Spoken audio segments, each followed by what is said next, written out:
하나님의 말씀 봉독해 올립니다. 레위기 25장 8절에서 28절 말씀, 제가 가지고 있는 성경 185쪽입니다.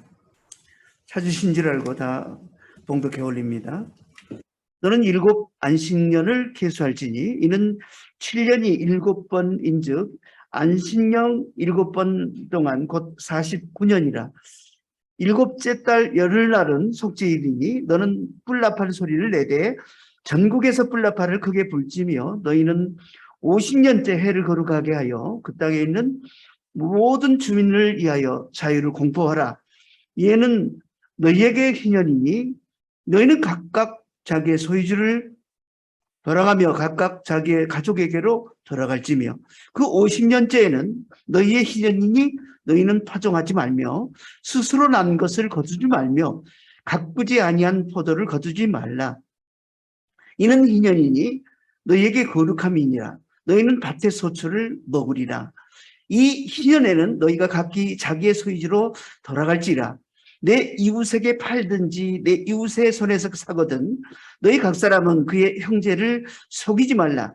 그 희년 후에 연수를 따라서 너는 이웃에게서 살 것이요 그도 소초를 얻을 연수를 따라서 내게 팔 것인즉 연수가 많으면 너는 그것의 값을 많이 매기고 연수가 적으면 너는 그의 값을 적게 매길지니 곧 그가 소출의 다소를 따라서 내게 팔 것이라.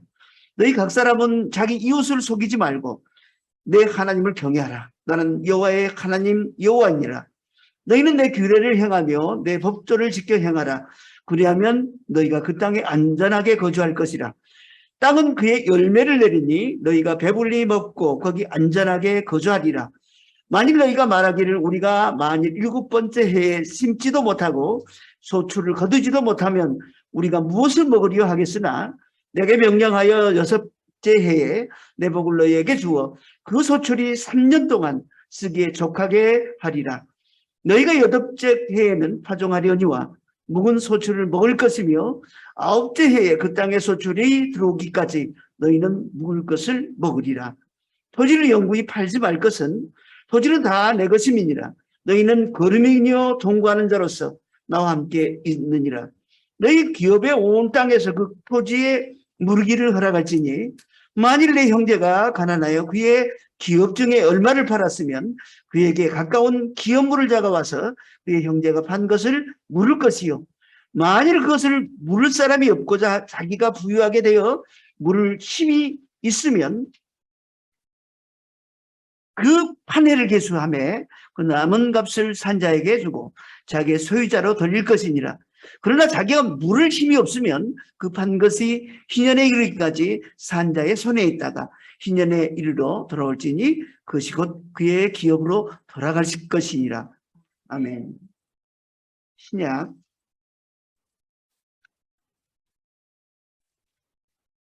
누가복음 4장 16절에서 21절 말씀입니다. 신약 94쪽 있습니다. 봉독에 올리겠습니다.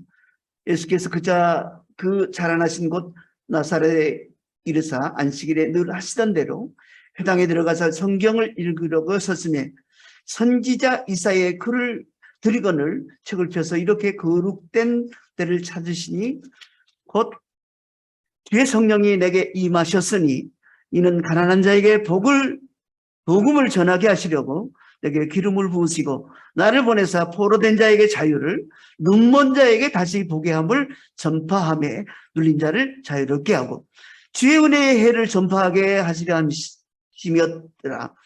책을 덮어 그 맡은 자에게 주고 앉으시니 회당에 있는 자들이 다 주목하여 보더라. 예수께서 이들에게 말씀하시되 이 글이 오늘 너희 귀에 응하였느니라 하시나. 아멘. 하나님 나라라는 주제로 계속해서 말씀을 증거합니다. 오늘은 희년과 하나님 나라라는 제목으로 말씀을 전하겠습니다. 하나님의 나라는 여러분이 이제 알고 있듯이 단지 예수 믿고 죽어서 가는 천당을 말하는 것이 아님을 이제는 알고 계시리라고 생각합니다. 하나님 나라를 2글자로 천국이라고 합니다. 그죠? 4글자로는 뭐라고 합니까? 하늘나라라고 합니다. 전혀 어렵지 않습니다. 구약 성경의 표현을 하면 하나님의 다스림이라고 구약 성경은 말쿠트 야훼라는 표현을 자주 씁니다.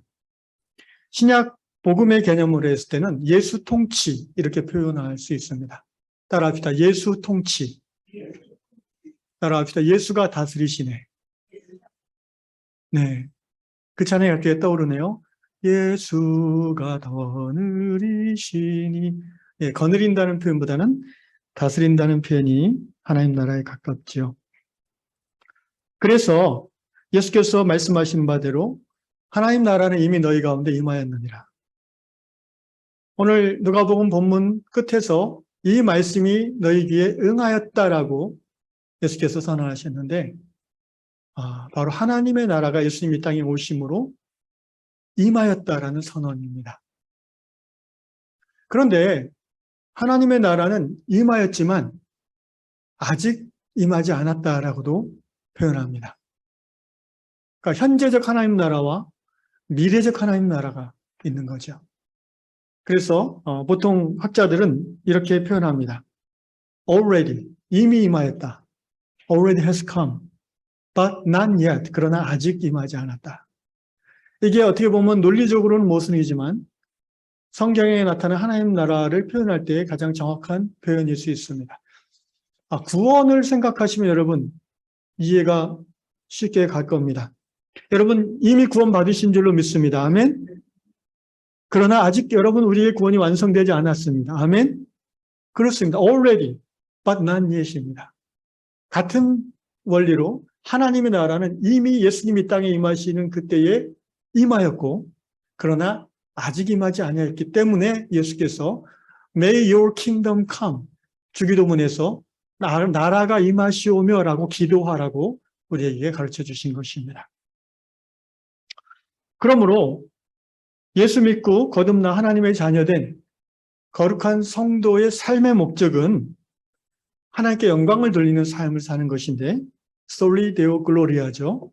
그런데 그 하나님께 영광을 돌리는 삶을 산다고 했을 때 우리가 잘못 이해하고 있는 것이 대부분의 사람들이 교회 안에서 신앙생활 잘하는 것을 하나님께 영광 돌리는 삶으로 착각을 합니다. 교회 안에서 신앙생활 잘하는 것이 당연히 포함되겠지만 하나님께 영광 돌리는 삶이라는 것은 교회보다는 세상에 살아가면서의 포인트가 있습니다. 교회 안에서뿐 아니라 우리의 전 삶의 영역에서 하나님께 영광을 돌리는 이것이야말로 Glory to God, 하나님께 영광을 이라는 우리의 삶의 목적이 되는 것입니다. 이것을 다른 말로 하면 하나님의 나라가 교회 안에서만 누려지는 것이 아니라 우리의 삶의 모든 영역, 경제, 정치, 그다음에 직장에서 또 가정에서 친구 관계 속에서 하나님의 나라가 이루어지고 누려지는 것, 그것이 바로 하나님께 영광이 되는 삶이 되는 것입니다. 그래서 지난주에는 이 하나님 나라에 두 기둥이 있다고 그랬죠. 통치 원리가 있다고 그랬죠. 바로 미시팟 앤 제다크라고 그랬습니다. 공평과 정의. 하나님 나라는 하나님의 통치는 이 두 원리로 이 땅에 펼쳐진다는 것이죠. 그래서 여러분 기억나십니까? 시편 89편 14절 지난주 본문 중에 의와 공의가 주의 보좌의 기초라라고 시편 기자는 선언했습니다. 또 시편 기자는 97편 2절에서 구름과 흑암이 그에게 들렸고 의와 공평이 그의 하나님의 보좌의 기초라. 보좌라는 말은 통치자의 자리를 말합니다. 하나님의 통치의 기본 원리가 미시팟 앤 제다크, 공평과 정의라는 것입니다. 그래서 주로 이 제다크의 개념이 중요하다고 그랬죠. 하나님과의 관계에 기초한 의라고 표현했습니다. 그것에 기초해서 이웃과의 사랑의 관계를 맺어나가는 것, 이것이 바로 제다크죠.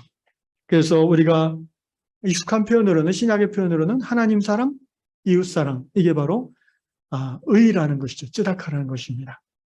이 제다크가 종교 생활에서만 이루어지는 것이 아니라 구약 성경이 중요한 이유는 우리가 이루고 우리가 누릴 하나님의 나라의 실제적인 내용들이 구약 성경에 주로 나온다는 것입니다. 지난주에 여러분 기억하십니까? 쯔다카의 저울 기억나십니까? 에레미야 19장 36절 공평한 저울과 공평한 추와 공평한 에바와 공평한 흰을 사용하라. 이게 다 어디에 나오는 얘기? 시장에서 거래할 때, 요새로 말하면 비즈니스 할 때 쓰는 전문 용어들이죠. 아니, 그 일상 용어들이죠. 거기서 쯔다카의 저울이라는 말이 나와요. 왜냐하면 그 당시도 사람들은 저울을 속이려고 했거든요. 왜? 더 많은 이윤을 얻으려고.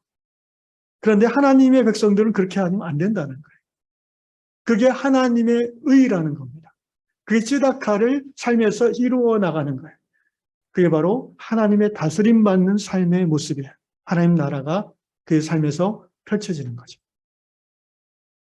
아직도 여러분의 머릿속에 천국 그러면 죽어서 가는 곳이라는 생각이 있는 것은 좋지만 그 생각이 천국의 개념의 90%를 차지하면 곤란합니다. 10%만 갖고 계십시오. 나는 예수 믿고 죽어서 천국 갈 거야. 아멘. 저도 그렇게 믿습니다. 그런데 그것은 이미 우리에게 주어진 선물인 줄로 믿습니다. 중요한 것은 거기 가려고 뭐 천국 못 가면 어떡하나 아둥바둥 그거는 복음으로 거듭난 신자의 모습이 아니라고 했죠.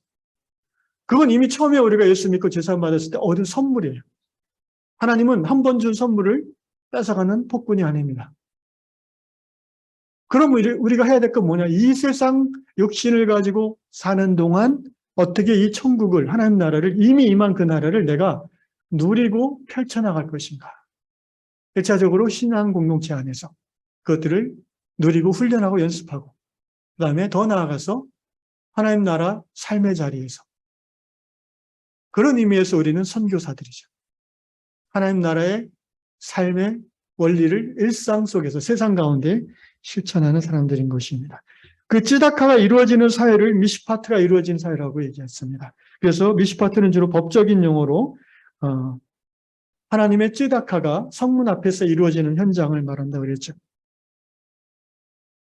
자, 오늘은 이 쯔다카와 미시파트가 구체적으로 삶의 자리에서 어떻게 실행돼야 되는가를 레위기를 통해서 살펴보겠어요. 여러분, 레위기 그러면 어떤 내용으로 기억하십니까? 제사, 그죠? 그런데 레위기 후반부에 가면은 땅 얘기가 많이 나옵니다. 땅 얘기. 제사 드린 것과 땅이 무슨 상관이 있을까요?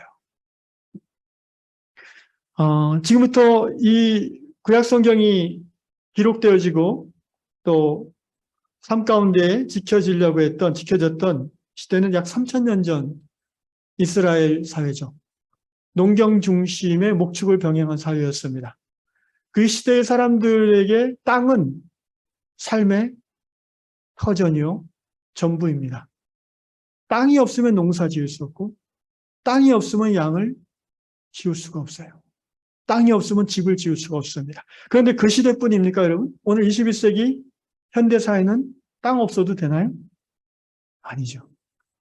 여전히 땅이 있어야 우리는 살 수 있습니다. 구약 성경이 중요한 이유는 하나님 나라의 실제적인 내용들이 이스라엘이라는 한 나라, 그 공동체 안에서 실험되어졌기 때문에 구약 성경이 중요한 거예요. 이스라엘의 민족과 역사와 풍습을 아는 데 그런 중요성이 있는 게 아니고 오늘 예수 십자가 복음의 삶을 현실 속에서 우리가 어떻게 실천할 수 있는지에 대한 그 실예가 시대는 다르지만 구약 성경에 자세하게 나오기 때문에 중요한 겁니다. 그래서 어떤 분들은 이제 성경을 깊이 잘 모르고 이렇게 쉽게 구약이 없으면 좋겠다 이렇게 얘기하는 분들도 있는데 큰일 날 소리입니다. 여러분, 예수님 당시에 예수와 사도들이 믿었던 하나님의 말씀은 뭐예요? 구약 성경입니다. 바울이 열세권의 서신서를 썼는데 바울이 글을 쓰면서 이게 모세오경과 같은 권위 있는 성경이 될 거라고 예측하고 썼겠나요? 감히 그렇게 못했을 겁니다. 사도 요한이 그 시대의 요한 공동체 교회를 향해서 여러 서신서를 쓰고 예수님에 대한 기억을 정리해서 썼는데 또 성령의 영감으로 예수가 누군지에 대해 기록했는데 본인이 기록하면서도 이것이 창세기와 동등한 가치를 지닌 하나님의 말씀으로 정경으로 인정될 거라고 상상을 했겠나요? 전혀 안 했어요. 제 말이 좀 이상합니까, 여러분? 상식적으로, 합리적으로 생각해 보세요. 예수님과 예수님의 제자들 초대교회는 신약 성경이 정경으로 완성된 주 4세기까지는 창세기부터 말라기까지 39권의 구약 성경을 정경으로 모셨어요. 받아들였어요. 예수가 말했던 하나님의 나라, 예수가 추구했던 하나님, 다 이 구약 성경에 나온 하나님. 구약은 하나님 나라의 실제를 우리에게 보여주는 귀한 하나님의 말씀입니다.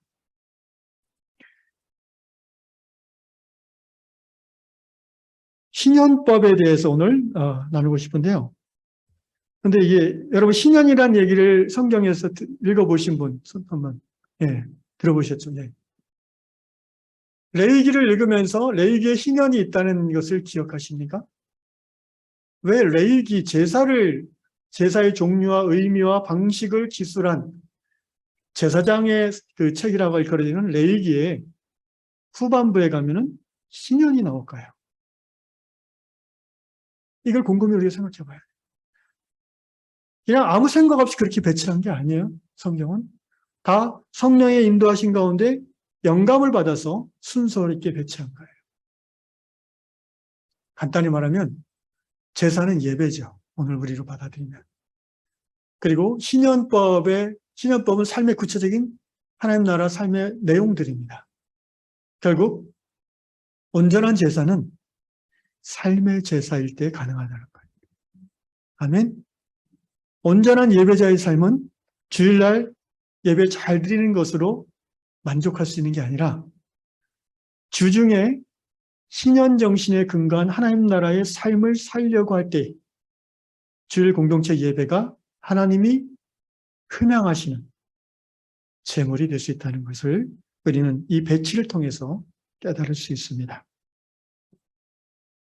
예수님은 천국 복음을 전하셨어요. 마태복음에 특별히 킹덤 가스펠입니다. 천국 복음에 그냥 복음이 아니에요. 그냥 예수 믿고 제사함 받아 행복하게 살다가 죽으면 천국 가는 그게 아니에요.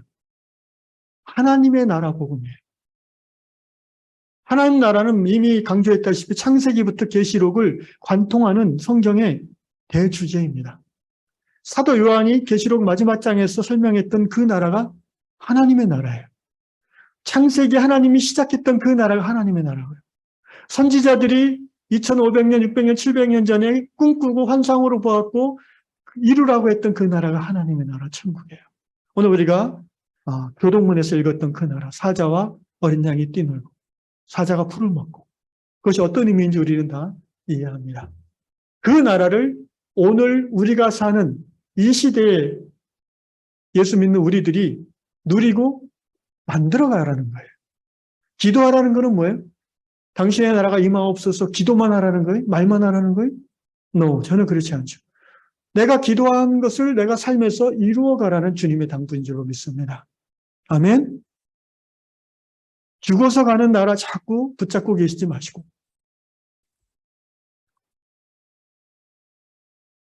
근데 우리의 연약함 때문에 죽음이 임박하면 그렇게 생각이 들 수도 있지만 그렇다고 해서 건강한 삶을 사는 동안 하나님 나라를 이렇게 의식하지 않고 실천하지 않는다는 건 또 아니겠죠. 갑자기 생각이 나는 한 분 있어요. 제가 한 20여 년 전에 임종 예배를 드려드린 장로님인데 한 70몇 세에 돌아가셨는데 그분이 돌아가시기 한 일주일 전인가요? 이렇게 목사님을 좀 모시고 싶다고 해서 제 교구라서 제가 이제 부목사한테 갔는데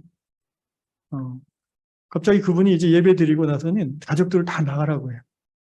목사님만 계시고 다 나가면 좋겠다. 그래가지고 제가 약간 긴장했죠. 이분이 뭔 얘기를 하시려나. 근데 장로님이 목사님 제가 궁금한 게 있습니다. 그러면서 제가 이제 얼마 못 살 것 같은데 제가 죽으면 천국 갈 수 있을까요? 그걸 물어보신 그 장로님이, 그래가지고 처음 드는 생각은 장로님이 구원의 확신이 없나? 라고 생각이 들다가 두 번째 드는 생각은 이 장로님이 뭔가 마음에 거리끼는 죄가 아직 있구나 라는 생각이 그때는 들었어요. 근데 나중에 또 생각해 보니까 뭐 두 가지 다일 수도 있고, 또 하나는 이 사람이 육신이 아프고 막 그 죽음이 임박하는 것을 확신하게 되면 이제 자연스럽게 스며드는 두려움이 있는 거예요. 인간이기 때문에. 그때는 그것까지 제가 생각을 못해서 젊어가지고. 그래서 장로님한테 제가 마음에 거리낌이 있으십니까? 물어봤을 때 이분이 네, 있습니다. 그러더라고요. 제가 제 앞에서 얘기하라고 할까 하다가 그래도 장로님이니까 하나님과 그 독대하는 믿음이 있을 거 아니에요. 그래서 장로님 오늘 의식이 있을 때 하나님 앞에서 무릎 꿇고 혼자 한번 기도하십시오. 성령께서 임하시사 마음의 정결함을 구원의 확신을 회복시켜 줄 겁니다 하고 제가 안수 기도해 주고 그냥 나왔습니다. 예수 믿는 것은 이처럼 이 두 가지가 다 우리의 삶 가운데 항상 작용을 해요. 그러나 우리가 건강한 몸을 가지고 소명의 삶을 살고자 할 때에 우리는 죽어서 가는 하나님 나라를 생각할 필요는 없는 거예요. 우리는 살아서 임하는 하나님의 나라에 중심을 둬야 되는 거예요. 그렇게 살 때에 죽음이 임박해서 그 나라에 대한 두려움과 불신이 없어지는 겁니다. 아멘? 자꾸 아직 살 날이 많으신데 지금부터 죽어서 가는 나라 붙잡지 마십시오. 살아서 임하는 나라, 그분의 통치를 꿈꾸시기를 주의 이름으로 축원합니다. 희년은 주빌리라고 영어로 표현하는데 라틴어로 주빌루스라는 말입니다. 기쁨이란 말이에요. 오늘 누가복음 4장 18절에 나오는 예수님의 표현으로는 The year of the Lord's favor, 주의 은혜의 해라고 표현하고 계신 예수님. 여러분 누가복음 4장은 소위 출사표, 예수님이 이 땅 위에 오셔서 나는 이러이러한 목적을 가지고 이것을 이루기 위해서 이 땅에 보냄받은 사람이다 라고 선포하는 내용이에요. 누가복음 4장 이 부분이. 이사야서의 말씀을 예수님이 인용하시면서 누가복음 4장에서 당신이 이 땅에 오신 이유를 선포하시고 계십니다. 뒤에 성령이 내게 임하셨으니 이는 가난한 자에게 복음을 전하게 하시고 나를 부르사 포로된 자에게 자유를, 눈먼 자를 다시 보게 하며. 이게 바로 이사야서 61장에 나오는 말이죠. 이사야서에서는 예수님께서는 주의 은혜의 해를 전파하려 하심이라고 선언하셨고, 이사야서에서는 여호와의 은혜의 해와 우리 하나님의 보복의 날을 선포하려 하십니다. 구약 성경에서 마지막 날은 보복의 날이라는 표현으로 많이 나와요. 보복의 날, 하나님께서 복수하시는 날, 하나님께서 모든 불의한 것들을 바로잡으신다는 거예요. 복수란 말은 그런 의미예요. 내가 복수하는 게 아니라 내가 이 땅에 하나님의 나라 미슈파테인 제다크의 삶을 살고자 할 때에 많은 악한 자들, 지난주에 말씀드렸죠. 악한 자들, 하나님 보시기에 그 악한 자들이 계속 시비를 걸고 속이고 괴롭혀요. 거기서 분노를 담아서 그들을 징치하는 것이 제다크가 아니라고 그랬죠. 그들마저도 불쌍히 여기면서 잘못된 것을 바로잡아 나가는 것이 제다크라고 그랬는데, 그러면 그 원통함은 어떻게 해소하는가? 하나님의 복수의 날에 그것들을 바로잡으신다고 성경은 구약도 그렇고 신약도 그렇고 동일하게 말하고 있습니다. 그래서 여호와의 은혜의 해는 곧 하나님의 보복의 날이에요. 왜냐하면 하나님의 나라가 완성되는 시점이기 때문입니다. 그래서 예수님은 주의 은혜의 해를 선포하려 하셔 이 땅에 오신 거예요. 그 은혜의 해의 내용이 뭐냐면은 이 누가복음 4장에 나오는 성령의 임함으로 가난한 자에게 복음이 전해지고 하나님의 기름이 부어짐으로 포로된 자가 자유를 누리고 눈먼 자가 다시 보게 하고 눌린 자가 자유로워지는, 이게 문자적으로 육신의 눈먼 자, 눌린 자, 감옥에 갇힌 자를 의미하는 내용이지만 동시에 하나님 나라는 개인뿐 아니라 이 사회 가운데 임하는 통치 아닙니까? 그러면 이 세상 가운데 지금 갇힌 자, 눌린 자들이 많다는 거예요. 예수님 시대에도 그랬고, 이 레위기의 신령이 선포되는 그 시대에도 그랬고, 오늘 21세기 오늘 우리 시대에도 갇힌 자, 눌린 자, 안못 보는 자, 가난한 자들이 구조적으로 그렇게 될 수밖에 없는 삶을 사는 자들이 많이 있다는 것입니다. 예수님이 그들에게 하나님의 은혜의 해, 곧 희년을 말하는 겁니다. 이거는 은혜의 해는 희년을 말하는 거예요. 너에게 희년을 선포하려 오셨어요. 하나님의 통치가 구체적으로 그들의 삶 가운데 이제 이루어질 것을 선언하시는 거예요.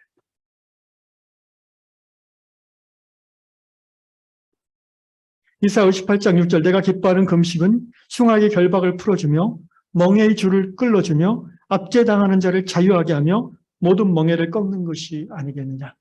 영적으로 실제적으로 다 통용되는 말입니다.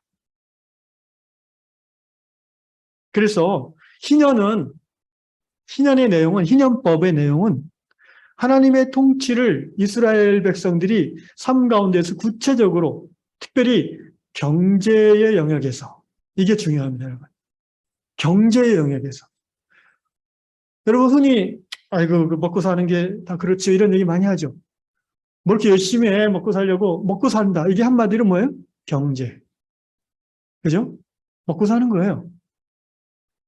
신현법의 핵심 내용은 대부분 경제에 관한 거예요, 경제.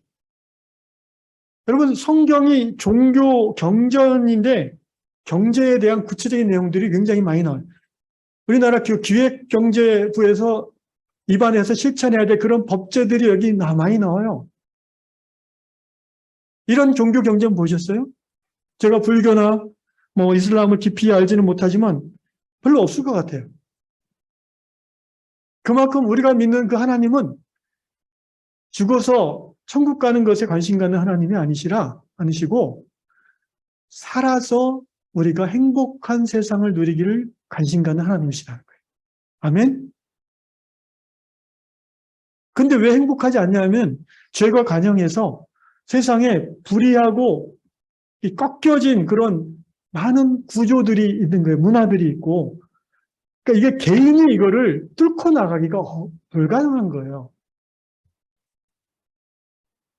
여러분 지금부터 약 300년, 200년 전만 해도 노예로 태어난 흑인이 그 노예를 벗어나서 자유로운 삶을 살 수 있는 게 가능할까요?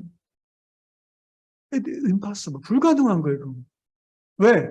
그 공동체의 권력에 의해서 그냥 죽임당한 사회 질서를 문란케 한 자 이렇게 제명이 돼. 응? 기존 질서를 파괴하는 자. 지금 우리 상식에 노예가 어디 있어? 다 평등하지. 아멘. 맞잖아요. 근데 2, 300년 전에는 노예가 왜 없어? 얘는 태어날 때 노예야. 개인이 그걸 이제 evil structure, 구조악이라고 그래요. 악한 구조라고 해요, 구조. 신현법의 내용은 이스라엘 공동체 안에서 그 악한 구조를 만들어가지 말라는 거예요. 하나님의 원리는. 바알의 법을 따라가지 말라는 거예요. 그 당시 전제군주 모든 나라들이 이스라엘 제외한 모든 나라들이 그 왕, 전제군주, 황제 모든 게 다 왕 거잖아요. 너 이스라엘의 진정한 왕은 누구냐라고 얘기하세요? 누구예요? 하나님이라는 거예요. 아멘. 이스라엘의 유일한 왕은 하나님이심을 구체적으로 삶 가운데에 그 하나님의 통치를 누리는 방식이 신현의 내용인 거예요. 근데 경제 빼고 구체적인 삶을 얘기할 수 없는 거예요. 예나 지금이나. 여러분 직장에서 월급 받고 장사하고 사업하고 그걸로 먹고 살고 뭐 교회 예배도 뭐 직장일 딱 되면은 그냥 다 이렇게 뒤로 미루잖아요. 출장이 있었어요. 뭐가 있었어요. 그만큼 그게 중요하다는 거예요. 우리가 암묵적으로 다 인정하는 거예요. 근데 그 속에서 하나님의 통치가 이루어지지 않으면 아무리 교회가 은혜로워도 행복하겠어요? 행복하겠어요? 주일 나면 행복하고 나머지 6일은 괴로울 거 아니에요.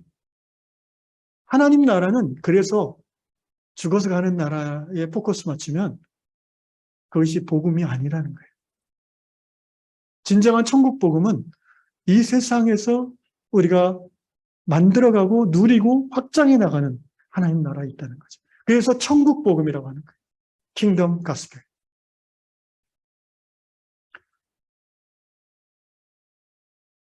희년의 내용을 오늘 레위기의 말씀으로 간단하게 살펴보고자 합니다. 레위기 25장을 보시면 이게 이 성경 통독하다가 다들 쓰러지는 데가 레위기잖아요.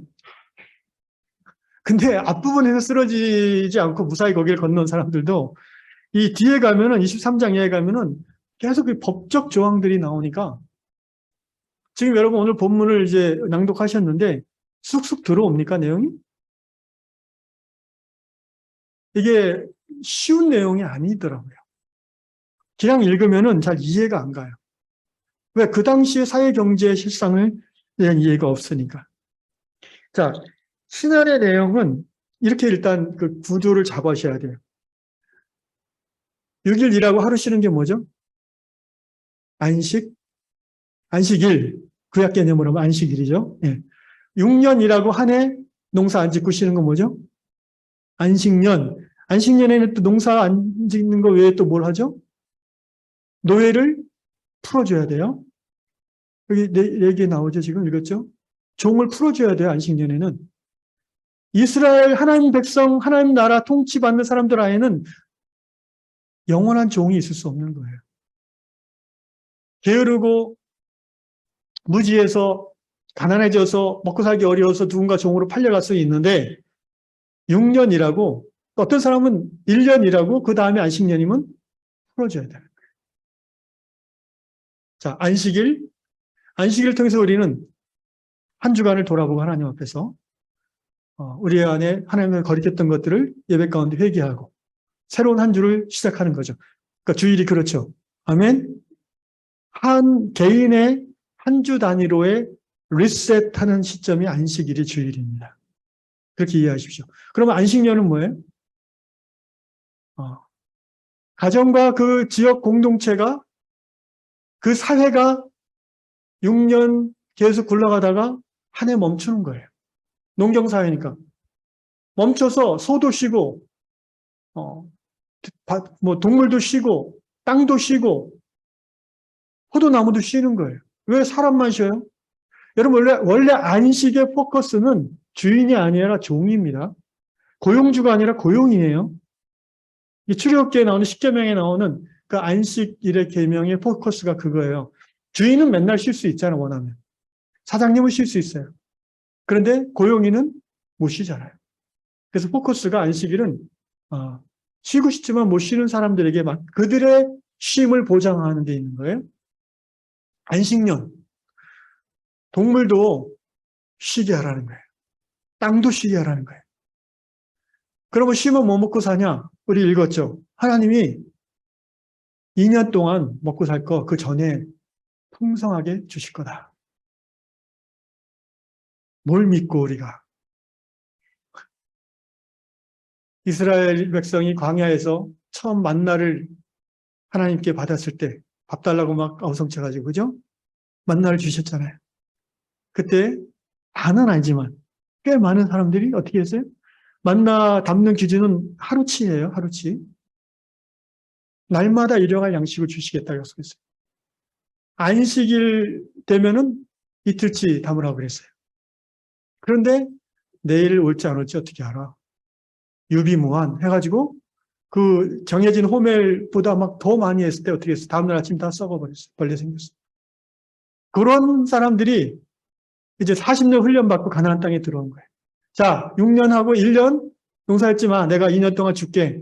하나님 뭘 믿고.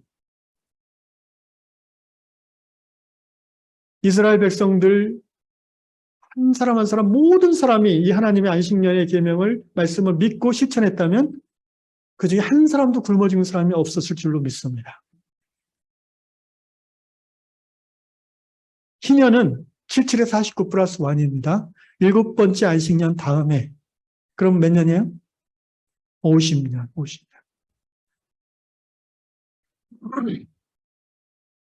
50년째는 특별히 경제 분야에 있어서 중요한 그 리셋이 이루어지는데 그건 뭐냐면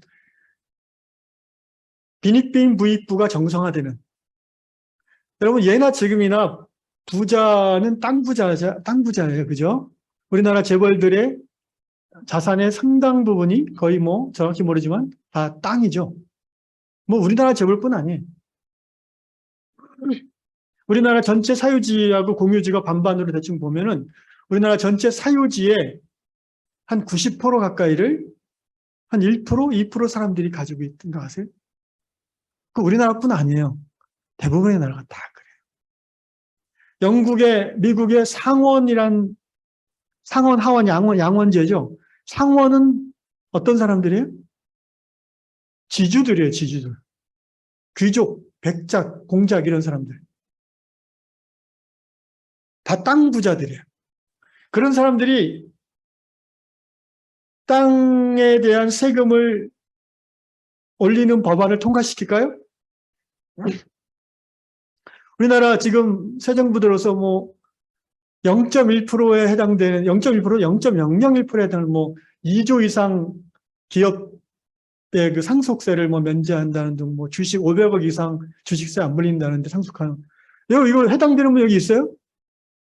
혹시 있으면은 슬쩍 얘기해 주세요.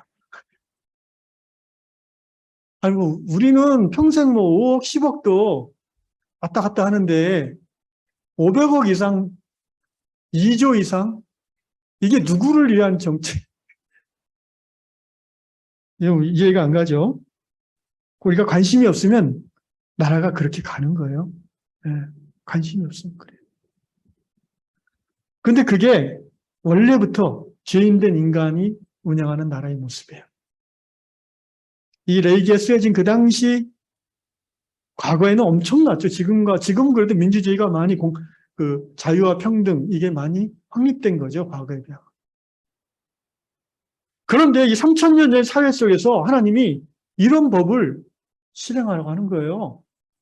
이스라엘을 딱 뽑아가지고 하나의 그 공동체의 모델로 삼고 지금 하시는 거잖아요. 이게 그 당시 이스라엘만을 위해서인 건가요? 아니에요. 오고 오는 모든 세대 예수 그리스도의 하나님, 그 하나님을 믿고 따르는 하나님의 백성들이 이렇게 살라는 거예요. 믿습니까? 이렇게 살라는 거예요. 적어도 이 정신, 이 원리를 너희가 사는 그 시대에 맞게 적용하라는 거예요. 그거는 전문가들이 해야 돼요. 예, 전문가들이 하겠죠. 연구하고. 그런데 하나님의 백성들이 무관심하면은 그런 정책들이 국회의원이나 뭐 대통령 선거할 때 나와도 무식하면은 거기에 뽑지 않는 거예요. 적어도 하나님의 통치, 하나님의 나라, 신앙의 내용을 알고 그것이 이 땅에 이루어지기를 소원하는 하나님의 백성이라면 현실 속에서 그런 거에 가까운 정책과 주장을 하는 정치인들에게 표를 줄 거라는 거예요. 그게 소위 깨어있는 의식이 있는 크리스찬의 삶이라는 거예요.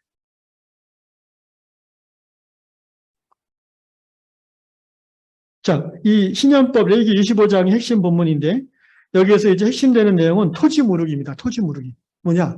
50년째 되면은 자, 13절부터 읽겠습니다. 이 희년에는 너희가 각각 자기의 소유지로 돌아갈지라. 무슨 말이에요? 자기의 소유지로.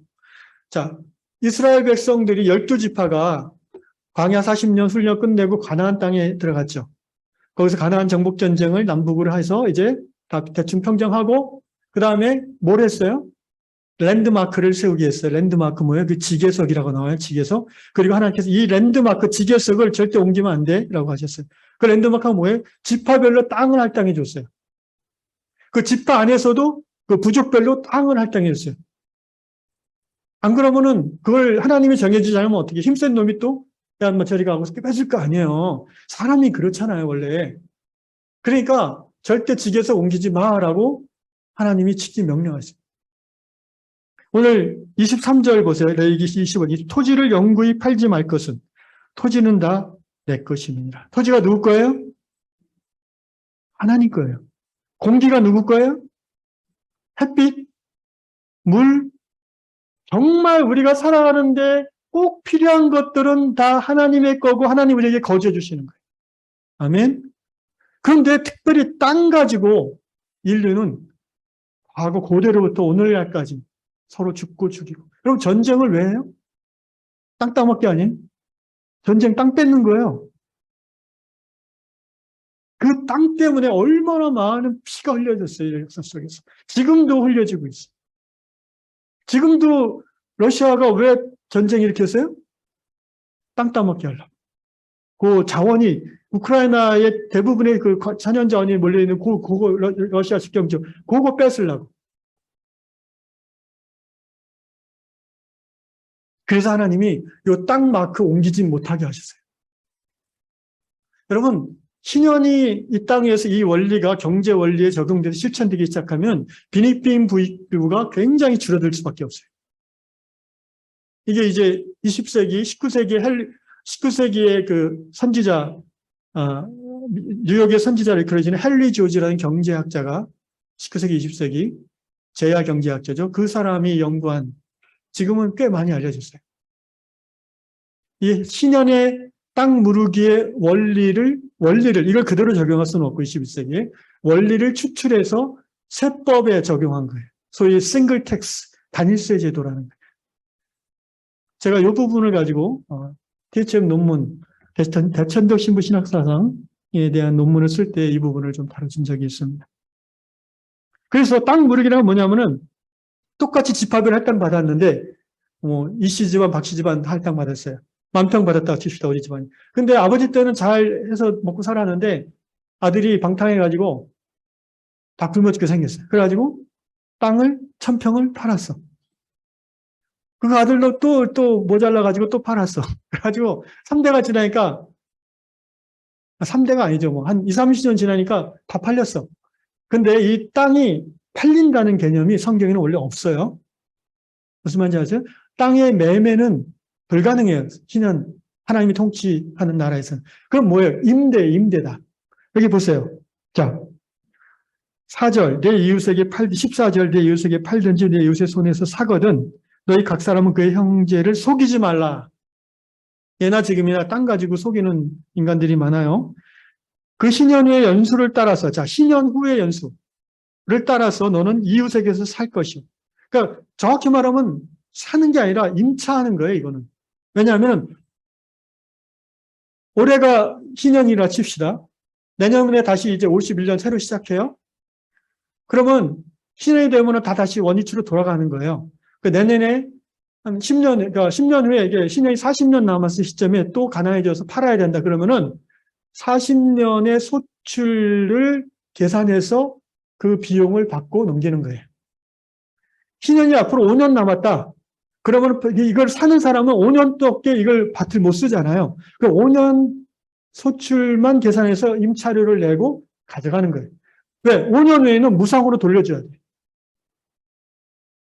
여러분, 이게 지금 여러분 마음에 받아들여져요? 받아들여질 거예요. 여러분, 땅이 없으니까. 그죠? 근데 혹시 땅을 많이 가진 분은 죄송한데 성령의 임하심이 정말 필요합니다. 내가 10,000평 갖고 있는데 이거를 50년 후에 다 돌려줘야 된다고? 걱정하지 마세요. 21세기 자본주의 사회에서는 그렇게 할 수는 없습니다. 그러나 이 원리를 우리가 적용할 수는 있어요.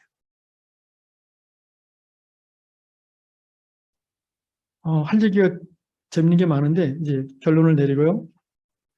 다음 시간에도 신년의 적용에 대한 얘기를 다음 시간에 좀 나누겠습니다. 역사 속에서 어떻게 이것이 신구약성에서 실천되어졌고 또 교회 2000년 역사 속에서 이것이 어떻게 유명한 교부들이나 또 루터나 켈빈 같은 신학자들에 있어서 그 시대 속에 적용하려고 했는지, 그리고 오늘 우리 시대에 이것들을 이 사회 속에서 적용하려고 하는 그런 정치인들은 누구이고 그런 학자들이 누구인지 이런 얘기를 다음 주에는 좀 나누고 싶어요. 여러분 궁금하지 않으세요?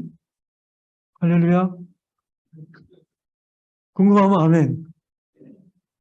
속으로 재미없어 하는 것 같아. 자, 결론을 내리겠습니다. 우리가 믿는 예수 그리스도의 하나님은 대단히 우리의 현재의 삶에 관심이 많은 하나님이세요. 죽어서 하나님 품에 안기는 것은 이미 선물로 우리가 주신 거예요. 우리가 현재 속에서 이 하나님의 다스림을 실천하는 것.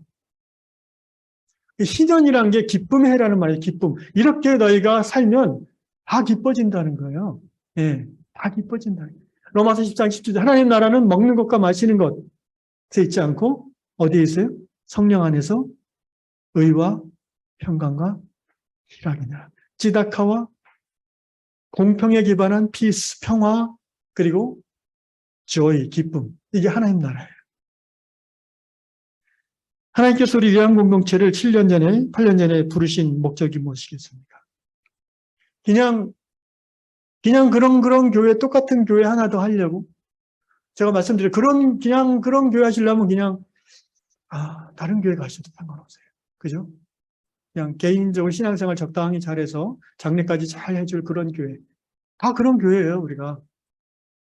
근데 하나님이 특별히 이렇게 어렵게 우리를 다시 모아놓으신 그 하나님의 목적, 하나님의 부르심, 하나님의 이유가 뭔지 여기에 대한 공감대가 우리 요한 공동체 안에 함께 이루어지지 않으면 교회가 변화되지 못할 거라고 생각해요.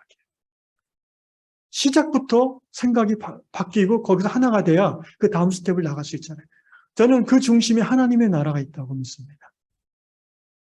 어떻게 이 시대, 제가 늘 강조하는 그거죠. 하나님의 살아계심을 보여주는 교회라는 표현을 많이 쓰잖아요. 하나님의 살아계심을 보여주는 교회. 세상 가운데 하나님을 드러내는 교회. 그게 그런 말이에요. 뭘로 드러내냐? 예배당 예쁜 걸로? 교인 많은 걸로? 뭐 헌금 많은 걸로? 그런 쪽으로 아예 목표도 잡지 마세요. 하나님이 원하시는 그게 아니라고 그랬죠.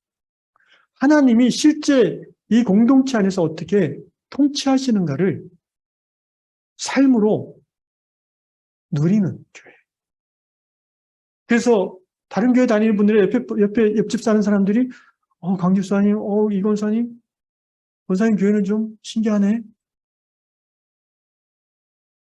그런 교회를 이루라고 하나님께서 우리를 특별히 모아주셨다고 저는 믿습니다.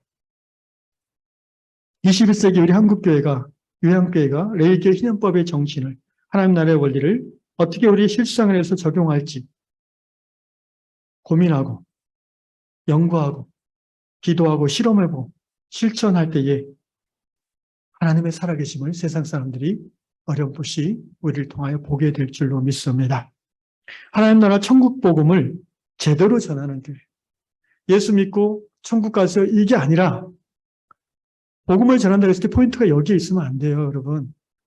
그 옛날 사형리의 포인트를 두면 안 됩니다.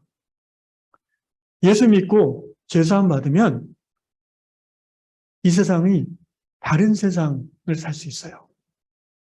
교회 한번 와보세요. 이렇게 돼야 돼요. 기도하겠습니다.